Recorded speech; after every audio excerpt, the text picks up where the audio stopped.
Welcome cosmic Taylor में आपका एक बार फिर से स्वागत है।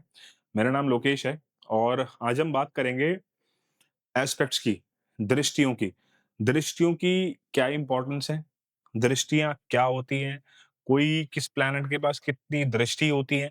तो हम जो सीरीज अब स्टार्ट कर रहे हैं ना, बिल्कुल ब्रांड न्यू सीरीज है ये। इसमें हम लोग सारे प्लैनेट्स के बारे में बात करेंगे, किस प्लैनेट के पास कितनी दृष्टियां हैं। जैसे कुछ प्लैनेट्स के पास जो हैं वो केवल एक दृष्टि है, सातवीं दृष्टि है। कुछ प्लैनेट के पास जो हैं वो तीन दृष्टियां हैं, है ना। जैसे आप अगर शनि को देखोगे तो शनि के पास भी तीन दृष्टि हैं, और आप बृहस्पति को देखोगे तो बृहस्पति के पास भी तीन दृष्टि हैं। अगर आप मंगल को देखोगे तो मंगल के पास भी तीन दृष्टि हैं। बस सबके पास ना अलग अलग दृष्टियां हैं और इनका अलग अलग बड़ा सिग्निफिकेंट रोल है। जैसे बृहस्पति के पास जो है वो पांचवी दृष्टि है, सातवीं दृष्टि है और नौवीं दृष्टि है। वहीं अगर हम शनि को देखते हैं तो शनि के पास भी तीन दृष्टि हैं, लेकिन उसके पास है तीसरी दृष्टि, सातवीं दृष्टि और दसवीं दृष्टि। तो उसके पास तीन तरीके के एस्पेक्ट्स हैं, बट हर एस्पेक्ट का, हर दृष्टि का बिल्कुल डिफरेंट मायने है। और जब आप एक बार दृष्टियों को देखना, पढ़ना समझ जाते हो ना, तो आप अपने बर्थ चार्ट को ना और बहुत माइक्रोस्कोपिक लेवल पे थोड़ा सा समझना शुरू करते हो कि एक्चुअली बर्थ चार्ट में घट क्या रहा है। दृष्टियों की अपनी एक बहुत बड़ी इंपॉर्टेंस है ज्योतिष के अंदर। दृष्टियां इतना बड़ा गेम प्ले करती हैं कि जो आपका वो है ना, फलित देखने का नजरिया, वो दृष्टि के ऊपर बड़ा डिपेंड करता है। तो आज हम किस प्लैनेट के साथ स्टार्ट करें? आज सूर्य को पकड़ लेते हैं, सन के बारे में बात करते हैं डिटेल में कि सन जब कहीं पे दृष्टि डालेगा तो क्या काम करेगा। देखो, सबसे पहली बात आप ये समझो क्लियर कट कि जो भी प्लैनेट अपनी दृष्टि डालेगा कहीं पर भी, तो वो उस प्लैनेट की जो भी कारक अवस्था होगी, वो प्लैनेट जिन भी चीजों को सिग्निफाई करता होगा, वो प्लैनेट का जैसा नेचर होगा, वो वैसा ही चीज डिलीवर करेगा। जब अपनी आई साइट उस पर डालेगा ना, तो वो उसी माध्यम से, उसी चश्मे से उस आई साइट, उस पर्टिकुलर हाउस को, उस पर्टिकुलर प्लैनेट को देखेगा। तो आज हम जो है सूर्य की बात कर रहे हैं, तो सूर्य क्या सिग्निफाई करता है ये समझना बहुत जरूरी है। सूर्य को इन जनरल में क्या है, आप उसे समझ लो अथॉरिटी है वो, सूर्य ईगो है, और सूर्य डिसिप्लिन है। इन तीन चीजों को मेनली सूर्य जो है वो सिग्निफाई करता है। बाकी फादर है, वॉट एवर द कारक अवस्था और सन इज। बट थोड़ा सा इजी मैनर में समझेंगे ताकि आपको समझ में आ पाए कि सूर्य आपकी जन्म पत्री में जहां पे भी बैठा है वो किस तरीके का रोल प्ले कर रहा है। तो सूर्य के पास जो दृष्टि है, वो केवल उसके पास एक ही दृष्टि है, वो है सेवंथ एस्पेक्ट।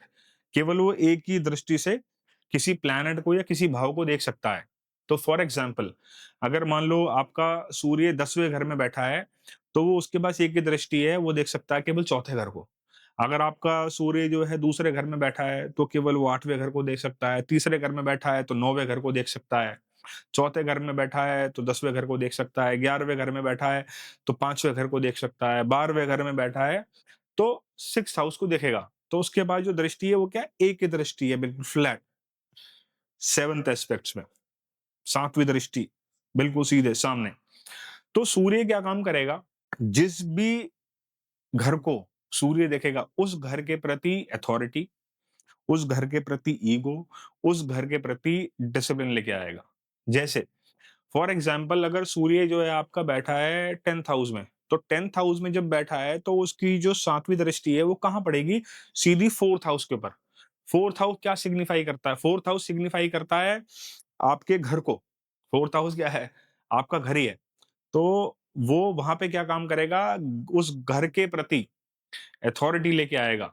तो जब जिन लोगों का 10वें घर में सूर्य होता है, तो जब सूर्य अपनी सातवीं दृष्टि से चौथे घर को देख रहा होता है, तो वो अपने घर में ऐसे लोग बड़े अथॉरिटेटिव होते हैं, बहुत ज्यादा डिसिप्लिन से चलने वाले लोग होते हैं।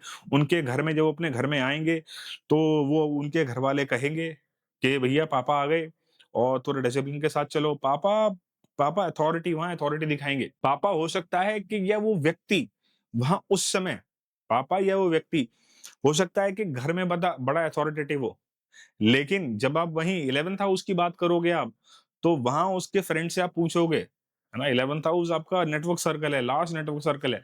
तो वहाँ अगर आप उस व्यक्ति के बारे में उससे पूछोगे, उसकी जानकारी लोगे कि पापा आपके साथ भी ऐसे ही है क्या? क्या ये व्यक्ति जैसा घर में वैसा ही है? कि तो बिल्कुल ऑपोज़िट मिलेगा। वहाँ वो व्यक्ति बिल्कुल अथॉरिटेटिव नहीं रहेगा, वहाँ बिल्कुल भी अपनी ईगो नहीं दिखाएगा।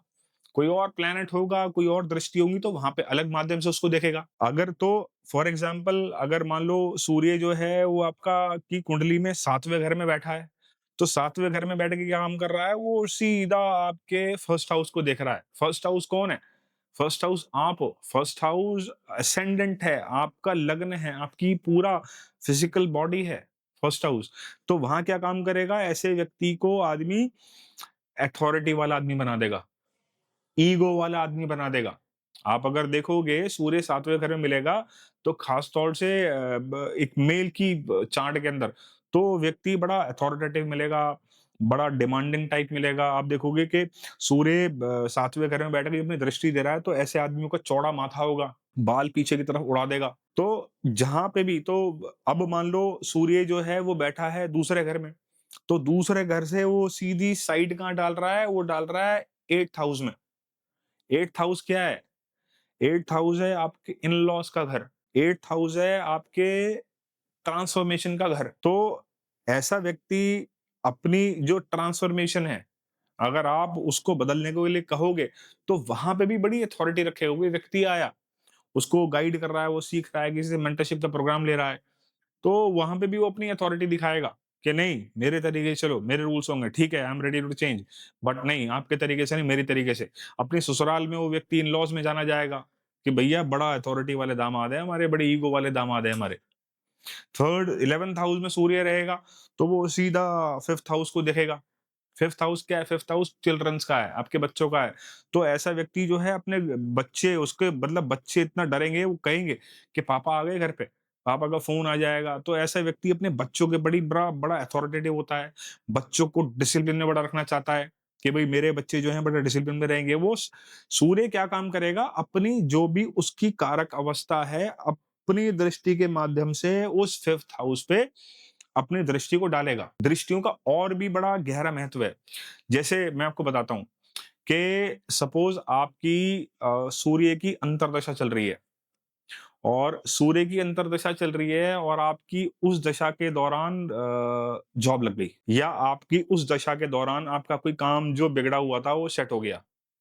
अब आप देखो कि सूर्य का ना तो 10वें से कोई संबंध है, 10th हाउस से। फॉर एग्ज़ाम्पल आपके बर्थ चार्ट के अंदर सूर्य ना 10वें घर को 10वें घर से कोई मतलब रखता है, ना 10th लॉर्ड से कोई मतलब रखता है, ना सूर्य जो है 6th लॉर्ड से कोई मतलब रखता है, ना 6th हाउस से कोई संबंध रखता है। आपकी दशा चल रही है शनि की और अंतरदशा में आ गया सूर्य और अंतरदशा में कैसे आपकी नौकरी लग गई, कैसे आपका काम सेट हो गया, कैसे आपने नया काम खोल लिया, तो ये क्वेश्चन मार्क है। यहीं दृष्टियों का जो है वो रहस्य छुपा हुआ है।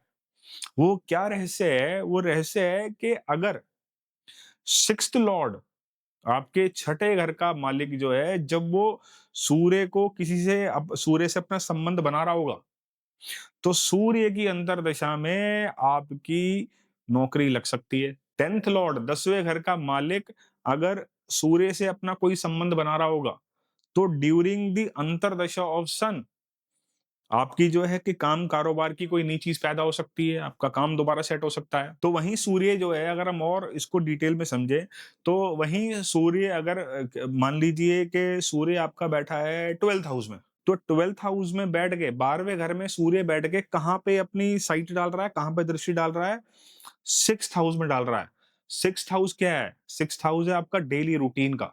6th हाउस है आपकी जॉब का। तो सूर्य क्या काम करेगा? अपनी वो सारी अथॉरिटी वाली ऊर्जा, सारा ईगो, सारा डिसिप्लिन सबको इन्फ्यूज़ कर देगा 6th हाउस में ले जाके।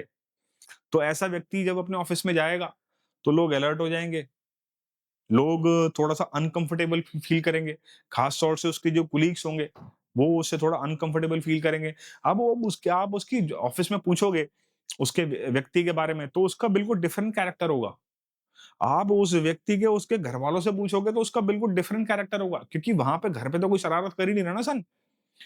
सूर्य का कोई संबंध नहीं बन रहा दूसरे घर से, सूर्य का कोई संबंध नहीं बन रहा चौथे घर से, लेकिन सूर्य का संबंध कहाँ बन रहा है? 6th हाउस से बन रहा है। तो ऐसा आदमी अपने डेली रूटीन को लेके बड़ा अथॉरिटेटिव होगा, अपने ऑफिस में बड़ा रूल्स एंड रेगुलेशंस वाला आदमी होगा, है ना? वो उसके जो कुलीग्स होंगे या उसके नीचे जो सबऑर्डिनेट्स होंगे, वो कहेंगे कि भैया ये इसके व्यक्ति के अंदर ईगो बहुत है, बहुत अथॉरिटी के साथ रहता है ये बड़े डिसिप्लिन से चलने वाला व्यक्ति है। सूर्य मान लीजिए आपका फॉर एग्जांपल आ गया है 5th हाउस में। तो अभी जब पहले 11th हाउस में था, तो वहां से जब दृष्टि दे रहा था, साइड दे रहा था 5th हाउस को, तो वहां बच्चों के प्रति बड़ा अथॉरिटेटिव हो रहा था। अब सूर्य जो आ गया है, मान लो 5th हाउस में आ गया है। अब 5th हाउस से जो अपनी दृष्टि डाल रहा है, वो कहाँ डाल रहा है? वो 11th हाउस में डाल रहा है। तो अपनी सारी ईगो, सारा डिसिप्लिन, सारा कुछ सूर्य अब कहाँ बिखेरेगा? आपके नेटवर्क सर्कल के अंदर, आपके लार्ज नेटवर्क सर्कल के अंदर। वहां पे वो ऊर्जा फैलाएगा, वहां पे आप जाने जाओगे, आपका पूरा ग्रुप आपको जानता होगा इस नाम से कि भैया यार ये व्यक्ति ना बहुत ईगोइस्टिक है, बड़ा बड़ा इसके अंदर बड़ा अहंकार बहुत है, बड़ा डिसिप्लिन से चलने वाला व्यक्ति है, बड़ा सिस्टम को फॉलो करने वाला व्यक्ति है। तो ये था दृष्टियों का महत्व। बाकी और भी प्लैनेट्स हैं, डिटेल में धीरे-धीरे बात करेंगे। आज ये हमारी पहली वीडियो थी, सूर्य के ऊपर थी। बाकी प्लैनेट्स को भी कवर करेंगे। तो मिलते हैं जल्दी नए टॉपिक के साथ। Till then, thank you.